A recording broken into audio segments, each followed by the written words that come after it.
I am documenting my experience in trying to get this rug cleaned. The previous tenant left it destroyed with dog urine. The rest of this rug, we got the smell out pretty much. Yeah, you can't really smell anything. The main issue that we had was around the fireplace. The rug went right up to the fireplace, and that was the part that smelled the most, and I probably went over it 20-30 times at least with a shampooer and just couldn't get the smell out. Every time it would dry up, the smell would come right back, and I ended up being forced to rip up the rug because this part here, I don't know if you can tell, is the boards here started to rise up,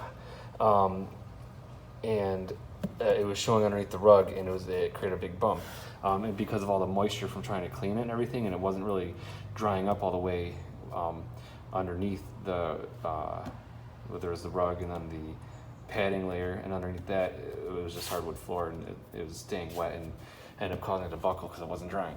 So I ripped up the rug, and I realized that the floor, it was a lot darker than this, but it was pretty much like black yesterday.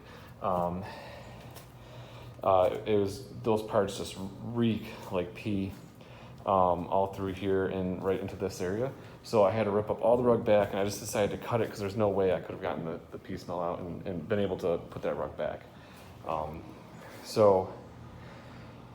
I pulled that back, and I've been using baking soda. That's where all the white stuff is right now, is baking soda that I put down to help pull the moisture out.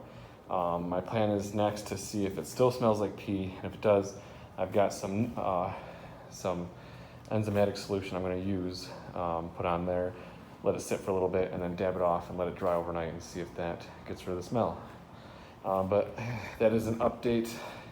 I decided I wanted to record this just because it has been a process, and I've really never done too much. I've never really done work like this, just working with my parents in houses when I was younger, but growing up, but I was never very good at anything, so we'll see how this goes.